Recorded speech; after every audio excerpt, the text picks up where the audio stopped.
하나님의 말씀 같이 보겠습니다. 하나님의 말씀 사도행전 10장 44절에서 48절까지의 말씀입니다. 사도행전 10장 44절에서 48절까지의 말씀입니다.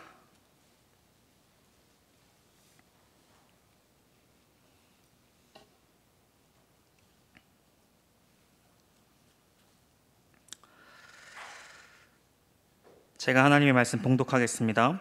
베드로가 이 말을 할 때에 성령이 말씀 듣는 모든 사람에게 내려오시니 베드로와 함께 온 할례 받은 신자들이 이방인들에게도 성령 부어 주심으로 말미암아 놀라니 이는 방언을 말하며 하나님 높임을 들음이러라. 이에 베드로가 이르되 이 사람들이 우리와 같이 성령을 받았으니 누가 능히 물로 세례를 베품을 금하리요 하고 명하여 예수 그리스도의 이름으로 세례를 베풀라 하니라. 그들이 베드로에게 며칠 더 머물기를 청하니라. 아멘.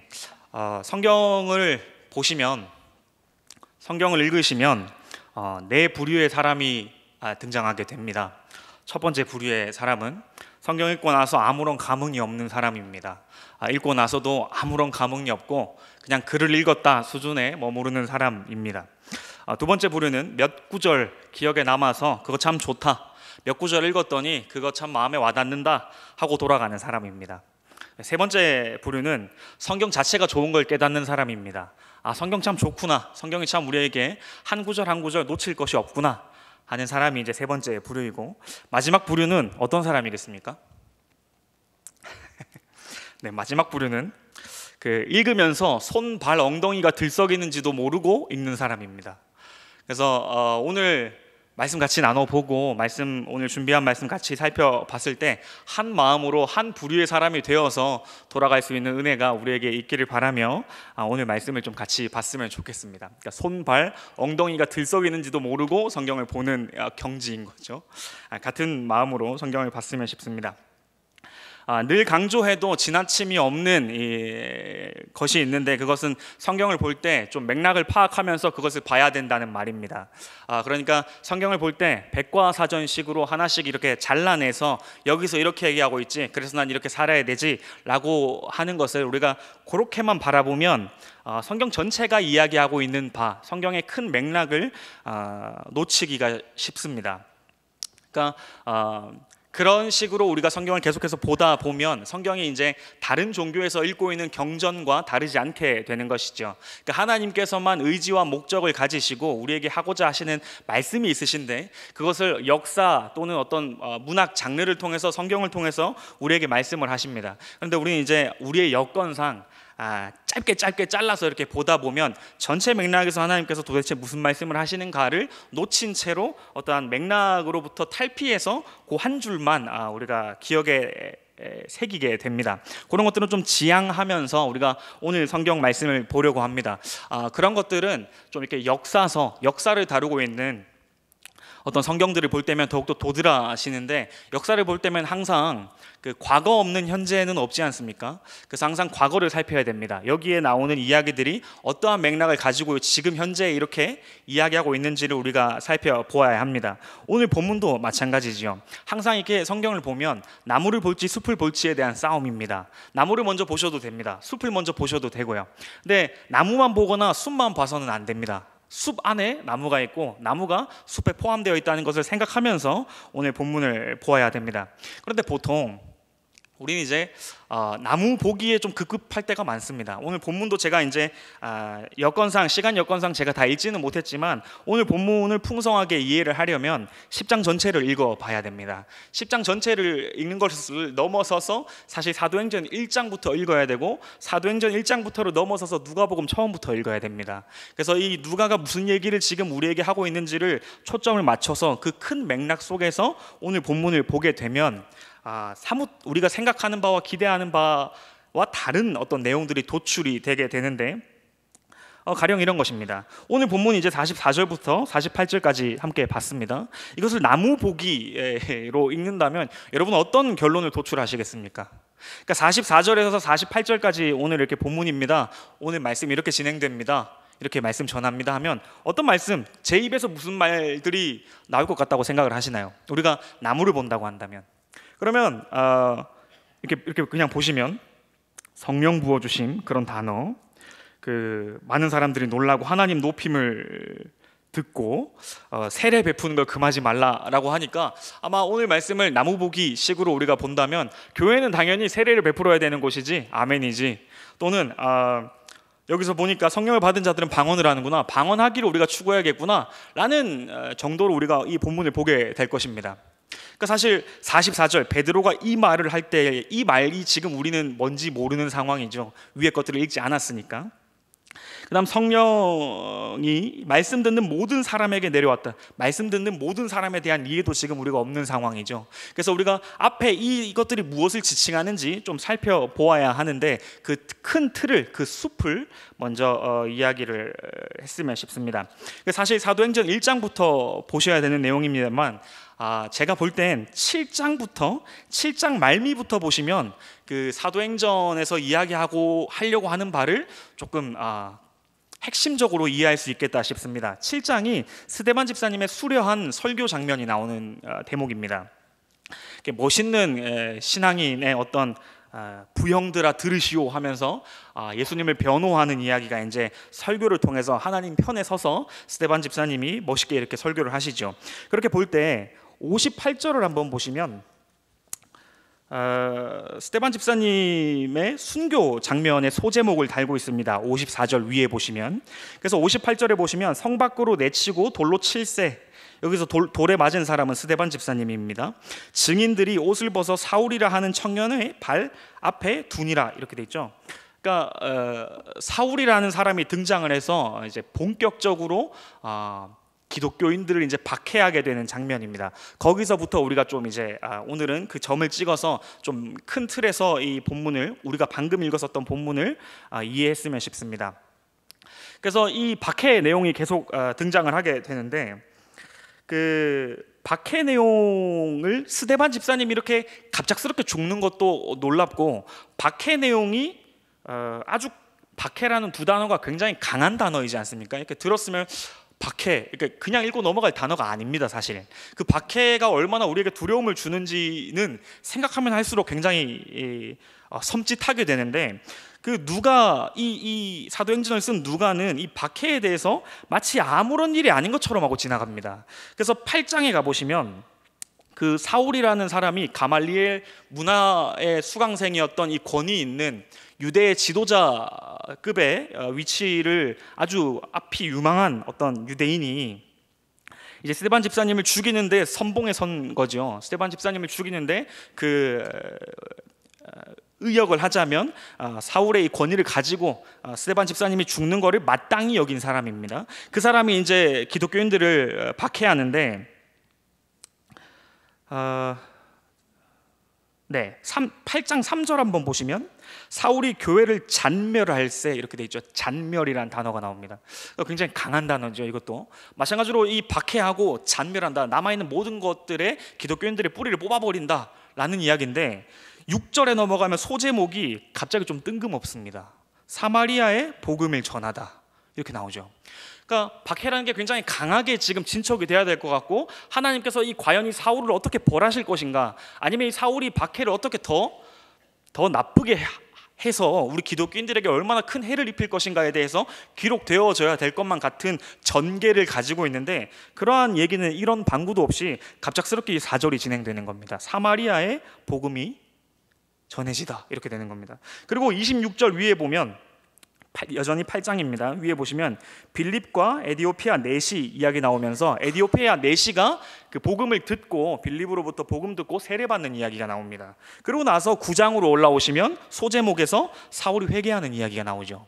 그러니까 사실 우리가 한 토막 한 토막씩 보면 사울이 이렇게 나쁜 사람이었습니다, 또는 사마리아 지역에서도 이런 복음이 퍼져나가야 됩니다, 우리도 그렇게 복음 전도해야 됩니다라고 볼 수도 있는 대목이지만, 지금 누가는 이 전개, 이 급박한 전개들을 통해서 무엇을 얘기하려고 하냐면, 한 줄로 우리가 좀 정리할 수 없겠지만 정리를 굳이 해본다면 그런 겁니다. 그러니까 하나님께서 하시려고 하는 이 복음, 이 퍼져나가는 일, 그러니까 예수께서 약속하셨던, 성부 하나님께서 구약에서 약속하셨던 것을 예수께서 이 땅에서 사역하셨고, 사도행전 2장의 성령을 통해서 그 일들이 효력 있게 퍼져 나갈 때에 그 어느 것도 막아내는 일이 없었다. 그러니까 하나님의 일들이 뻗쳐나가고자 할 때 어느 것도 지금 막을 수 있는 일이 없었다라는 틀에서 지금 누가는 이야기를 하고 싶은 겁니다.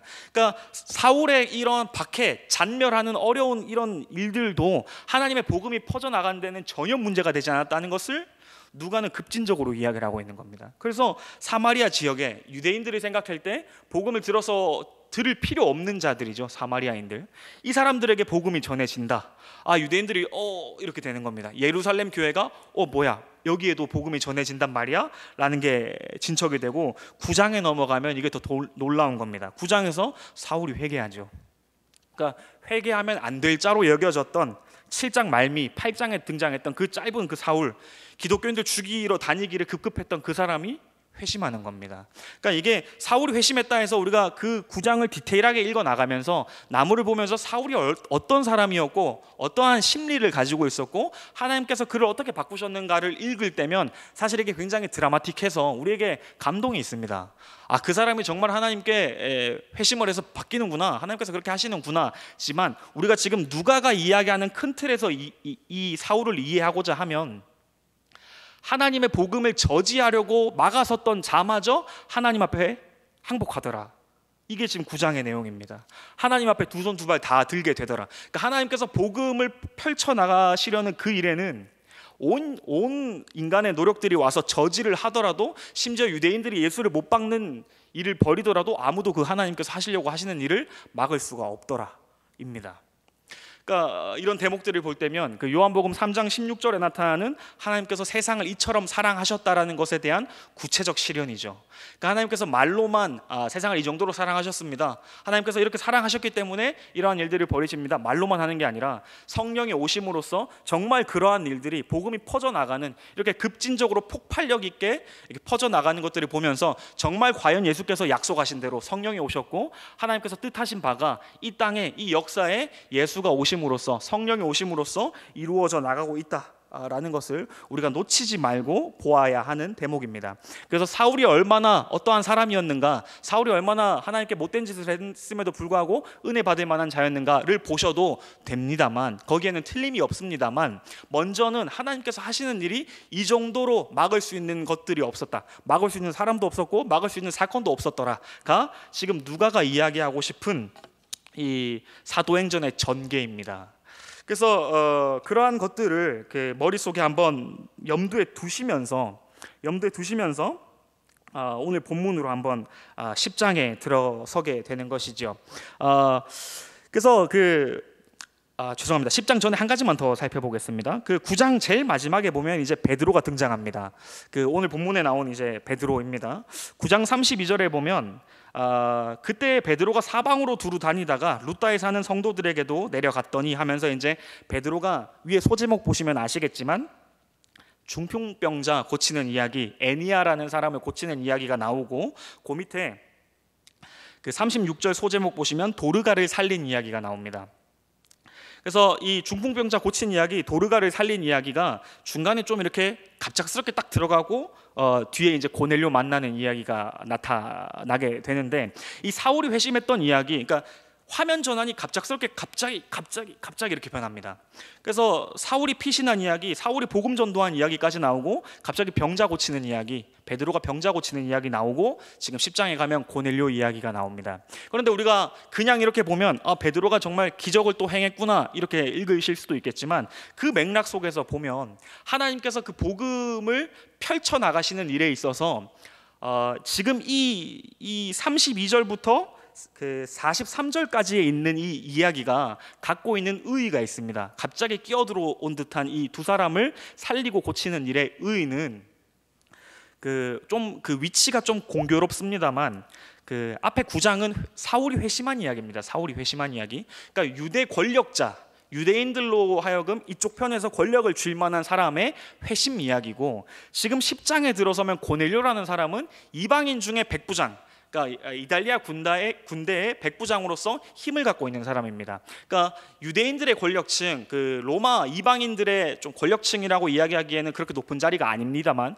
그럼에도 휘하의 100명 정도 군인을 거느리고 있는 이 두 사람의 그 복음을 맞이함 사이에 지금 이 두 사람이 회복되고 고쳐지는 일이 있습니다. 그럼 이것을 어떻게 봐야 될까요?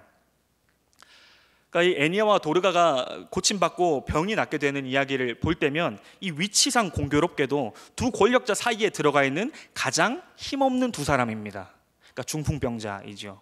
부정한 사람으로서 하나님께도 저주받았다고 여겨지는 자고 사람들이 절대 가까이서도 안 되는 사람이 고침을 받고, 뒤에 그 과부들, 젊은 여성 과부들을 챙겨주는 도르가, 다비다라는 사람을 베드로가 하나님께서 능력 주심으로 살리는 이야기가 나옵니다. 그러니까 큰 틀에서 이 두 가지 사건을 함께 본다면 하나님께서 지금 전하려고 하시는 그 복음의 어떤 확장성, 복음이 갖는 어떤 힘, 그게 갖는 어떤 영역은 그러니까 힘 있는 자들, 가진 자들의 하나님이 아니고 남녀노소가 없고 빈부격차도 없었다. 그러니까 권력이 있건 없건 차이가 없었다. 모두에게 돌아가는 하나님의 은혜이다라는 게 지금 여기서 강조되고 있는 겁니다. 그래서 하나님께서는 힘 있는 자들만 바꾸셔서 그들에게만 관심이 있어서 하나님이 복음 전파하시는 일에 이들을 바꿔 쓰셔야지 좀 더 힘있게 뭔가 교회가 더 흥왕할 것만 같은 그런 뉘앙스로 말씀하시다가 중간에 갑자기 이 두 사람이 껴들어오는 겁니다. 그러니까 하나님께서 나는 그들도 놓치고 있지 않다라는 것을 우리에게 말씀하고 있는 것만 같습니다. 그러니까 누가가 그런 전개 방식으로 우리에게 이야기를 하고 있는 겁니다. 여기 있는 사람도 여기 있는 사람도 저기에 있는 사람도 복음을 받는 데에는 모두 지장 없고 하나님께 돌아오는 데에는 아무런 문제 없다라는 것을 누가가 지금 이야기를 하고 있는 것입니다.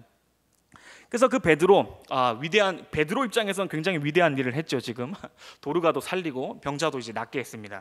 그러고 나서 이제 10장으로 들어오게 되는데 이제 고넬료 이야기가 등장하게 됩니다. 그래서 이 고넬료 보시면 고넬료에 대한 설명이 2절에 등장을 하는데, 그가 경건하여 온 지방과 더불어 하나님을 경외하며 백성을 많이 구제하고 하나님께 항상 기도하더니, 이렇게 돼 있죠. 그러니까 고넬료 과연 고씨답습니다. 제가 고씨인데, 그래서 세상에 있는 모든 고씨는 고넬료 볼 때마다 마음이 편합니다. 다행히 아주 훌륭한 일들을 하셨던 분이라서 같은 동성동본으로 여기면서 항상 보는 마음입니다. 고씨가 아마 여기 없으시죠? 그래서 제 마음을 아무도 이해 못하실 겁니다. 그래서 이 고넬료 아주 훌륭한 사람입니다. 이방인인데 그 로마 군대 백부장이면, 사실 로마 군대는 그 로마를 상징하는 게 잔인, 무도하고 포악한 것 아닙니까? 로마의 군대는. 그럼 백성들을 마땅히 압제하는 사람입니다. 백성들을 이렇게 취해서 괴롭히는 사람들이죠. 그러니까 말 안 듣는 사람들, 세금 내지 않는 사람들한테 달려가서 이제 그 사람들을 압제하는 사람인데, 이 사람은 구제합니다. 구제하고 항상 기도합니다. 그러니까 이게 실제로도 고넬료가 그렇게 했음을 우리가 믿어 의심치 않습니다만, 구약의 배경을 갖고 있는 누가가 이 사람이 항상 구제하고 항상 기도했다, 이런 어떤 표현을 하는 것은 그 당시에 유대인들의 품격이 이 두 가지로 나타납니다. 그러니까 우리는 이게 좀 낯선 표현인데, 그 유대 경건서적을 아마 평생 보실 일이 없으시겠죠. 그래서 저도 이제 말씀 준비하면서 같이 봤는데, 유대인들이 이 사람은 항상 기도를 열심히 하고 구제에 힘씁니다 하는 게 약간의 그 관용어구처럼 쓰이는 단어입니다. 그러니까 이방인의 이 몸을 입고 있지만 이 사람의 정신은 굉장히 유대 정신을 가지고 있다라는 표현입니다. 그래서 하나님을 경외하는 사람으로서 하나님을 두려워할 줄 아는 자다, 이렇게 이야기를 하고 있는 겁니다. 이방인임에도 불구하고 유대인의 정신을 가지고 있는 사람이다라고 이야기를 합니다.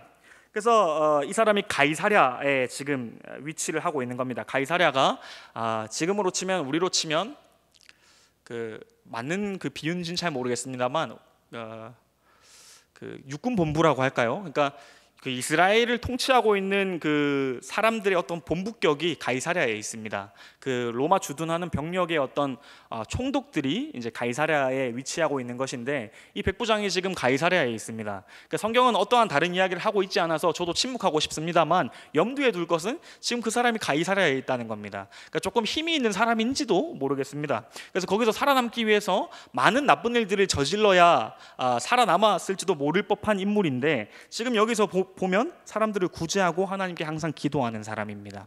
그러니까 유대인의 정신으로서 유대인의 배경은 없지만, 구약의 하나님에 대한 어떤 많은 지식과 그 하나님에 대한 어떤 그런 것들은 없지만, 유대인의 어떤 배경은 없지만 정신은 갖고 있는 사람입니다. 그러니까 이 사람이 어떻게 하나님을 향한 믿음을 갖고 있었는지는 성경이 지금 침묵하고 있습니다. 그것도 한번 생각하시면서 이제 보시는 겁니다. 이 사람이 이제 기도하고 있는데 그 하나님의 사자가 나타나죠. 그래서 요바에 있는, 이제 가이사랴가 여기에 있으면 그 팔레스타인 땅이 이렇게 돼 있고, 이렇게 지중해가 여기 있고, 요바가 위에 있고, 가이사랴가 위에 있고 요바가 좀 아래에 있습니다. 그래서 해변길 따라서 이렇게 내려오면 되는 위치에 있는데 한 60km 정도 떨어져 있습니다.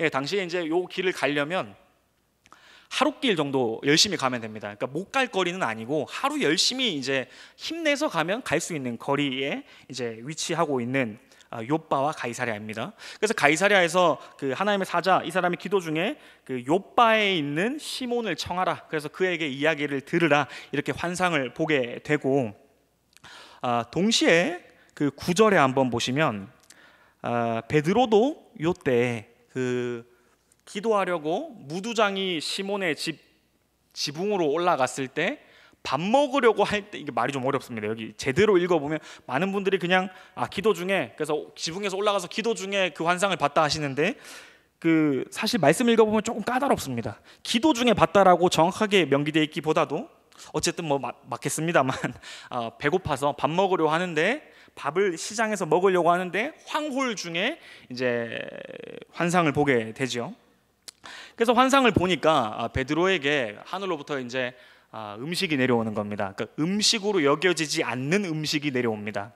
그래서 이 부정한 음식들이 내려오는 겁니다. 유대인들은 코셔를 지키지요. 그러니까 하나님께서 적절하다, 너희 먹어도 된다라고 규정해 놓은 법칙이 있습니다. 거기에 맞는 음식만 먹게 돼 있고, 이제 뭐 여담이지만 무슬림들은 이제 할랄 푸드, 우리에게 잘 알려져 있죠. 무슬림들은 할랄이고 유대인들은 코셔입니다. 그래서 그 먹을 수 있는 음식들이 정해져 있는데 하늘에서 자꾸 부정한 음식이 내려오는 겁니다. 자꾸 내려와서 이게 무엇인고 하니 하늘에서 잡아 먹어라, 이렇게 되는 겁니다. 베드로는 지금 배고프거든요. 근데 베드로가 대답하는 것이, 나는 그거 먹은 적도 없고 먹을 일도 없습니다. 그러니까 첫 번째 그렇게 대답을 하겠죠. 이것은 제 그냥 추측인데, 이게 약간 처음에 콧 웃음 쳤을 것 같습니다. 그러니까 이걸 어떻게 먹습니까 하나님, 이렇게 했을 것 같습니다. 근데 나중에 보면 이게 3번 이루어집니다. 그러니까 먹어라, 저 못 먹습니다, 먹을 일도 없습니다, 하나님께서 정하다 한 것을 왜 네가 부정하다 하느냐, 이렇게 하늘에서 소리가 들리죠. 이게 3번 이루어집니다. 3번. 그러니까 똑같은 대목이 3번 이루어지는 겁니다. 그러니까 베드로는 참 이 3번이라는 게 베드로한테 이제 트라우마로 남겠죠. 항상 3이죠. 3박자죠. 333. 그래서 거절도 3번 하고 주님께서 또 3번 물어보시고, 지금 여기서도 하나님께서 정하다 한 거를 왜 네가 부정하다 하냐, 이거 333, 그것도 맞춰져 있습니다. 그래서 이제 3번 동안 그 하나님께서 베드로를 설득하시지요. 내 이놈 왜 말을 듣지 않느냐, 이렇게 하시지 않고 설득하시지요. 그러니까 고운 말로 하시죠. 폭력을 동원하시지 않으시고. 그래서 베드로가 이 음식을 가지고 이게 무슨 일이야, 이렇게 되는 겁니다. 먹으면 안 되는 것 가지고 하나님께서 왜 이렇게 하시지? 분명 나는 하나님께 우리가 가진 전통 속에서 이런 것들을 하나님께 경건한 마음으로 지키려고 하는 나인데, 내가 가지고 있는 신앙의 틀 안에서 나의 경건을 하나님께 드리기를 내가 마땅히 주저하지 않는 나인데, 하나님께서 왜 이것을 건드리시는 건지 의아해 합니다. 베드로는 지금 여기에 이 자신이 만들어 놓은 틀 안에서 움직이기를 좋아한다라고 볼 수 있는 겁니다. 요 안에서 신앙생활을 하겠다는 겁니다. 그러니까 하나님 그런 거 자꾸 왜 나한테 얘기하십니까? 의아해하죠. 이게 도대체 무슨 일이지? 하는 상황에서 이제 가이사랴에서 고넬료가 보낸 세 사람이 등장을 합니다. 두 사람은 하인이고 집안에 있는 하인이고 한 사람은 이제 경건한 부하 중에 한 사람입니다. 그 고넬료라는 사람 참 멋있습니다. 그 자기만 신앙이 되겠다, 그 다른 사람 다 이렇게 안식일날 예배드리러 안 갈 때 다 똑같이 이방인으로 있을 때 자기는 가면서 다 같이 전도하는 겁니다. 같이 가자. 우리가 믿는 하나님은 다르다. 우리가 믿고 있는 로마의 신과 다르다. 그렇게 전도했을 것 같습니다. 그래서 멋있는 사람입니다. 그래서 이 세 사람이 이제 무두장의 시몬의 집에 와서 이제 똑똑똑 이게 문을 두드리는 겁니다. 여기에 시몬이 있죠 하니까 무두장의 시몬이 성경에 나오진 않지만 내가 시몬인데 누구 시몬을 찾는다 말이오 이렇게 했겠죠. 그러니까 이름이 둘 다 시몬입니다. 헷갈리죠. 그래서 나중에 베드로가 무두장이었나 이렇게 되는데 둘 다 이름이 시몬입니다. 그래서 이제 무두장의 시몬이 이제 시몬 그 다른 시몬에게 베드로 시몬에게 내려와 보시오 당신을 찾습니다 이렇게 했겠죠. 근데 이제 20절에 한번 보시면 그 10장 20절에 보시면 일어나 내려가 의심하지 말고 함께 가라 내가 그들을 보내었느니라 하시니, 그러니까 성령께서 적극적으로 지금 개입하십니다. 그러니까 베드로한테 내려가서 이들을 만나라 이 말씀을 하시는 이유는 베드로가 당연히 내려가려고 했으면 이 말씀 굳이 필요하지 않았을 것 같습니다. 그러니까 똑똑똑해서 무두장의 시몬이 봤는데 한 사람 의복이 군인인 겁니다. 그 뒤에 이제 하인인데 하인들도 뭐 거추장스럽게 이렇게 오지 않은 것 같고 뭔가 이렇게 갖춰 입어서 온 듯한 느낌이 들었을 것만 같습니다.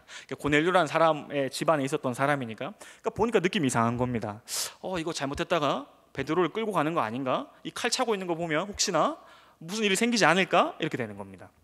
그래서 성령께서 이런 말씀을 그래서 하신지 모르겠습니다. 그래서 내려가라. 그러니까 베드로에게 겁먹지 마라. 내려가라. 내가 다 컨트롤하고 있다. 내가 이거 다 알고 있다. 그래서 너는 가라. 가서 확인해라. 이런 얘기를 하죠. 그리고 이제 21절인데 21절은 여러분 영화 같은 거 보시면 명대사 같은 거 많이들 외우시죠. 그래서 명대사 하면서 그 배우의 표정이나 이런 거 다 기억하시면서 명대사 외우시지 않나요? 마찬가지로 21절을 꼭 보시기를 바랍니다. 21절에 보면 베드로는 지금 자기가 무슨 말을 하는지 모르고 이 말을 내뱉거든요. 베드로가 내려가 그 사람들을 보고 이르되 내가 곧 너희가 찾는 사람인데 너희가 무슨 일로 왔냐 이러죠. 그러니까 베드로는 지금 복음을 전해야 되는 사도입니다. 그러니까 예수를 증언해야 되는 사람이고 하나님의 복음에 동참한 사람으로서 복음을 퍼뜨리는 일에 가장 앞장서야 되는 사람인데 지금 이 사람은 지금 전할 의지가 전혀 없습니다. 그러니까 전혀 없습니다. 내가 베드로인데 당신들 뭐하러 여기 왔냐? 그러니까 당신들에게 지금 전할 이야기는 없다라고 조금 과장해서 볼 수 있을까요? 지금 전해야 될 사람은 받을 사람을 찾지 않고 있고 오히려 지금 복음이 필요한 사람들이 베드로에게 와서 이야기를 하되 22절에 가보면 고넬료를 설명하는 이야기가 고넬료 백부장이니까 당신 따라오지 않으면 우리 백부장이 당신에게 와서 칼로 찔러 죽일 것이오 이렇게 얘기하지 않습니다. 그러니까 오히려 22절에 보면 베드로에게 복음을 전합니다. 당신이 전하지 않았지만 하나님께서 이미 하고 계셨던 일들을 당신이 와서 좀 봐야 됩니다 하는 게 22절입니다. 그러니까 복음이 지금 이게 거꾸로 된 거죠. 도치가 된 겁니다. 거꾸로 돼서 지금 베드로는 복음을 전해야 되는 사람인데 도리어 지금 복음을 듣고 있습니다. 하나님께서 하신 일에 대한. 그래서 베드로가 불러들여 유숙하게 했다. 이제 먼 길 왔으니까 하루 자고 가라 이렇게 되어 있는데 23절에서 절이 그냥 끝나면 될 것 같은데 이어져 있죠. 중간에 소제목 껴 있고. 그래서 이튿날 일어나 그들과 함께 갈새 요바에서 온 어떤 형제들도 함께 갔다 되어 있습니다. 간밤에 무슨 얘기했는지 모르겠습니다. 그러니까 세 사람 왔고 유숙하고 가라 했을 때 모르겠습니다. 좀 무섭기도 하니까 이제 각 방에 들어가서 기도하면서 잤을지도 모르겠습니다. 근데 이제 와서 고넬료라는 사람이 백부장인데 이러한 사람입니다. 구제하는 사람입니다. 사람들의 칭송을 받는 사람들입니다. 이야기를 베드로가 듣고 나서 간밤에 많은 이야기를 했었을 것만 같습니다. 과연 그렇습니까? 진짜 그랬습니까? 무슨 일들이 있었는지 우리가 알 수 없지만 다음 날 요바에서 온 어떤 형제들도 함께 갑니다. 이 사람들 나중에 이제 정체가 드러나게 되는데 이 사람들은 할례 받은 유대인들입니다. 그러니까 베드로와 동일한 유대인들이고 할례 받아서 하나님 믿는데 가장 앞장서온 사람들 6명이 따라갑니다. 그러니까 베드로를 지키러 따라갔는지 아니면 모르겠습니다. 좀 의미심장합니다. 이들이 왜 따라갔는지. 그러니까 뭔가 베드로하고 해서 뭔가 심상치 않다. 여기를 우리가 함께 가봐야 된다라는 것으로 이제 따라 나선 것만 같습니다. 그래서 이제 베드로를 만나러 가이사랴로 향하게 됩니다. 그래서 만났더니 이제 고넬료가 거기서 절하면서 베드로를 맞이하는 거죠. 근데 그거를 볼 때 베드로가 이제 고넬료가 절을 하니까 26절에 베드로가 일어서라 나도 사람이다 이렇게 얘기하죠. 요거랑 33절 한번 같이 보셔야 됩니다. 26절과 33절. 그러니까 베드로는 내가 당신들에게 전할 말들이 있는데 나도 사람이다. 일어나라. 나에게 절할 필요가 없다. 그러니까 인간이 갖는 겸손에 대한 이야기고 33절에 보시면 고넬료가 하는 이야기입니다. 내가 곧 당신에게 사람을 보내었는데 오셨으니 잘하였나이다. 이제 우리는 주께서 당신에게 명하신 모든 것을 듣고자 하여 다 하나님 앞에 있나이다. 그러니까 베드로 앞에 있나이다가 아니라 하나님 앞에 있나이다. 그러니까 고넬료와 그 일가 친척은, 고넬료의 일행은 당신을 바라보면서 당신이 하는 이야기를 하나님의 말씀으로 우리가 듣겠다 하는 겁니다. 그러니까 베드로는 전할 사람은 이건 나도 사람이다. 사람으로 내가 자네를 만나러 왔다고. 고넬료는 사람으로 왔지만 당신이 하는 이야기를 내가 하나님의 이야기로 듣겠다. 예배의 모범 아닙니까? 그러니까 전할 자는 내가 사람의 편을 들어서 하나님의 말씀을 전합니다 이지만 듣는 사람은 그걸 하나님의 말씀으로 듣습니다. 그러니까 예배의 모범입니다. 이게 사실 거꾸로가 되면 이제 골치 아파지죠. 전하는 사람은 내가 하나님의 말씀을 하고 있는데 이제 듣는 사람은 저 사람 사람인데 왜 저럴까 이렇게 되는 겁니다. 그런데 오늘 이 장면을 보면 뭔가 심상치 않은 일이 일어날 것만 같은 멍석이 깔려 있는 겁니다. 그래서 고넬료는 그러한 자세로 지금 베드로가 하려는 말을 들으려고 하고, 베드로도 지금 겸손한 자리에서 지금 이야기를 하게 되는데, 이게 이제 우리 본문에 들어오게 됩니다. 오늘 읽은 본문에 좀 근접하게 됩니다. 34절부터 43절까지를 보시면 이제 베드로의 이제 설교가 시작됩니다. 그러니까 34절, 35절을 한번 보시면 베드로가 입을 열어 말하되 내가 참으로 하나님은 사람의 외모를 보지 아니하시고 각 나라 중 하나님을 경외하며 의를 행하는 사람은 다 받으시는 줄 깨달았도다 하면서 만유의 주대신 하면서 이렇게 설교를 시작하는데, 이 34절, 35절을 읽으시면 베드로가 깨달았구나, 베드로가 이제 복음의 일체의 비밀을 깨달았구나 라고 생각하실 수도 있습니다만, 오늘 읽은 본문 44절부터 읽어 나가시면 이 베드로의 깨달음은 아직 부족한 깨달음입니다. 왜 그러냐면 시간이 많이 가서 제가 결론만 말씀을 드리면, 베드로가 지금 이렇게 깨닫는 것은 그 고넬료를 바라보면서 너도 유대인이 될 수 있구나입니다. 유대인의 회당에 들어와서 개종한 사람으로서 하나님께서 받아주는 사람으로서 똑같이 예배드릴 수 있는 사람이 되는구나, 우리가 갖고 있는 전통의 신앙 틀에 들어올 수 있는 사람이구나, 하나님께서 그렇게 하시기를 거절하지 않으시는구나를 깨닫습니다. 그래서 이제 설교가 쭉 이어지고 44절에 오늘 본문으로 들어가게 되는 겁니다. 고넬료 일행이 지금 이걸 듣게 되는 겁니다. 그랬더니 베드로가 이 말을 할 때 성령이 말씀 듣는 모든 사람에게 내려오시니 베드로와 함께 온 할례 받은 신자들이 이방인들에게도 성령 부어 주심으로 말미암아 놀랬다, 이렇게 되죠. 놀랬다. 이 놀란 게 그냥 와 놀랬다, 와 신기하다 이렇게 읽힐 수도 있습니다만, 사실 그 원문을 살펴보면 그 원문에는 헬라어는 이렇게 우리나라 말도 좀 그렇지만 순서가 별로 안 중요합니다. 나는 학교 갔다, 나는 갔다 학교 나는 갔다 해도 다 의미가 통하지 않습니까? 근데 강조되는 걸 맨 앞으로 빼거든요. 강조되는 걸. 근데 여기 보면 놀랬다가 가장 강조돼서 먼저 나오는데, 한국어로 이제 번역을 하니까 이제 놀랬다는 게 좀 마지막에 나와서 이 사람들이 놀랐습니다 이렇게 표현되어 있지만, 놀란 이게 가장 앞에 돼 있고, 요 놀란 게 번역을 좀 더 하자면 이게 경악에 가깝습니다. 경악. 그러니까 눈알 튀어나올 정도로 놀라는 겁니다. 이게 말도 안 된다고 생각하는 겁니다. 이게 언제 이렇게 사람들이 또 놀라냐면, 사도행전 2장에 가보시면 성령이 임하시고 사람들이 성령의 불같은 혀를 받았을 때 각자의 나라의 방언으로 이야기할 때 그 사람들한테 저 사람들 술 취했다, 저 사람들 이상하다, 정신 나가버렸다 하고 놀래는 수준의 그 놀람과 단어가 똑같습니다. 베드로와 할례 받은 신자들, 성령을 받은 자들이 지금 이렇게 놀라는 겁니다. 이 사람들은 원래 그 성령이 오순절 성령을 받았을 때 이 사람들이 변하는 거, 성령 받음으로써 다른 사람들이 이 사람들을 보면서 놀란 거하고, 지금 여기에 본문에 들어와서 베드로와 할례 받은 신자들이 이 사람들이 바뀌는 거 보면서 놀라는 겁니다. 똑같은 단어입니다. 경악을 금치 못하는 겁니다. 그리고 나서 베드로가 이제 이야기하는 겁니다. 누가 이들에게 세례 베푸는 일을 금하리요, 이렇게 되는 겁니다. 그러니까 하나님께서 하시는 일에 대한 확인입니다. 확인. 정말 하나님께서 열어젖히시는 일에 대한 베드로의 그 틀이 깨지는 겁니다. 그러니까 하나님께서 이런 틀, 우리 유대교의 전통 속에서 하나님께서 이렇게 일하시지, 예수를 보내셔서 구약의 메시아를 이렇게 보내셔서 이렇게 일하시지의 틀조차도 하나님께서 넘어가 버리시는 겁니다. 그러니까 베드로가 여기에 자기 안에서 해석할 수 있는 틀이 없는 겁니다. 이 사람들이, 그러니까 유대인 틀 안에 들어와서 당신도 회당에서 예배드릴 수 있구나가 아니라 하나님께서 지금 이 틀 모든 거를 뒤집어 엎으셔서 새로운 아주 새 지금 하나님을 섬기는 자들을 불러 모으고 계시는구나에 대한 어떤 베드로의 가진 틀이 깨지는 외연의 확장이 일어나는 겁니다. 베드로에게. 그래서 베드로가 이 세례를 누구한테 그 말이요? 이게 되게 멋있는 반응이거든요. 아까 그 21절에 내가 복음 전할 사람인데 당신은 누구요? 했던 사람입니다. 지금 이 사람 마땅한 반응하고 있습니다. 마땅한 반응. 그 하나님의 열어젖히심, 하나님의 그 진취적인 복음이 퍼지는 그 폭발력 앞에서 인간이 갖는 마땅한 객관적 반응입니다. 객관적 반응입니다. 객관적 반응. 그러니까 하나님의 일하심을 우리가 막을 수 없다. 막을 수 없고 하나님의 일하심을 우리가 쫓아가고 발견하고 아멘하면서 찬송 부르면서 쫓아가는 것밖에 우리가 할 수 있는 게 없다. 베드로의 고백입니다. 세례를 이 사람들한테도 베풀어야 된다.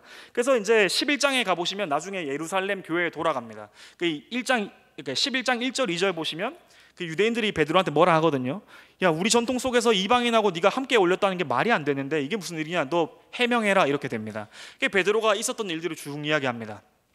내가 이러한 일들이 있었는데 하나님께서 이렇게 열어젖히시 가서 확인하니까 이게 거부할 수 없더라. 그래서 너무 멋있는 그 베드로의 또 그 명대사가 나오는데 11장 16절입니다.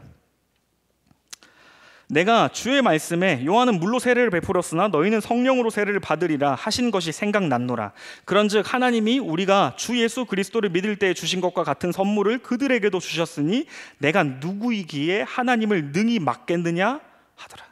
내가 누구이기에 하나님을 능히 막겠느냐.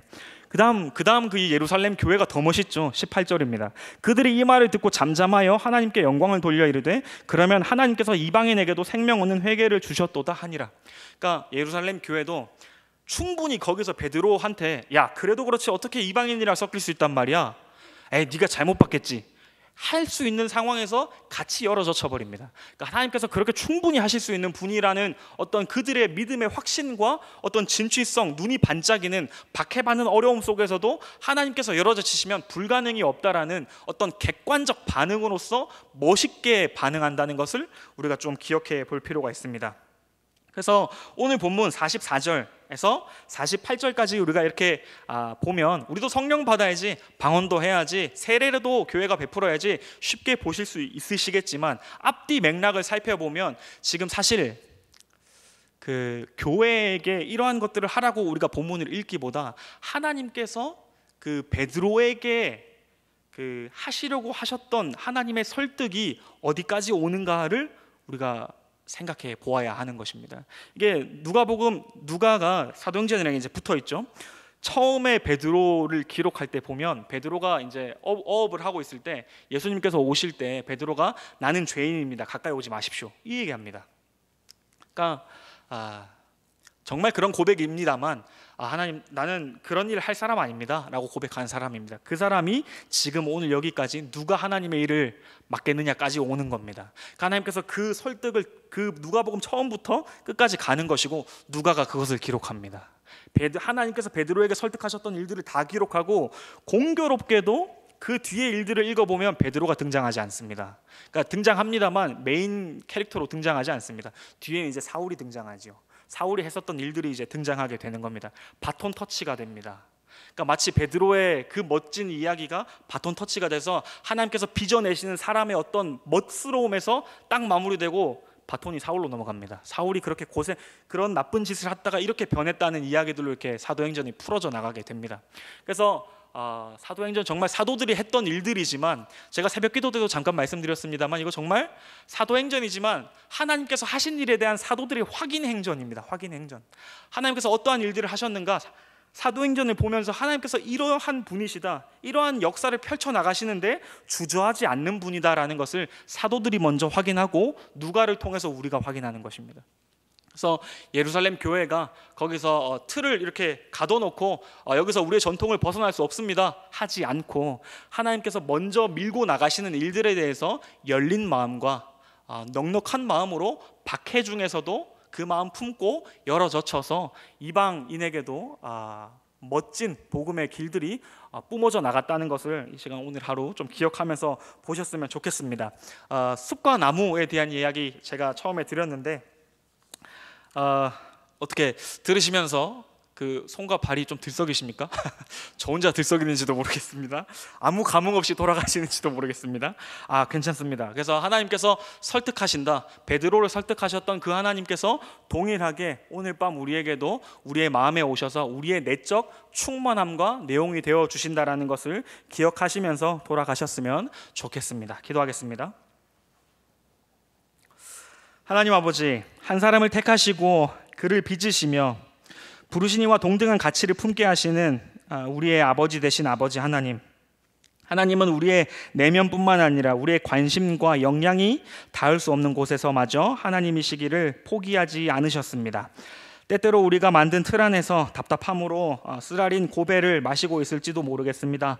그럴 때마다 고개 들어서 하나님 보게 하시고 하나님의 여전한 하나님 되심으로 격려를 크게 받을 수 있도록 주께서 도와주시옵소서. 역사 속 인물들의 내면에 찾아가서 충만함과 내용이 되어 주셨으니 오늘 이 자리에 고개 숙여 주님을 바라보는 우리 각각의 심령들에게도 동일한 은혜 베풀어 주시옵소서. 예수님 이름으로 기도드립니다.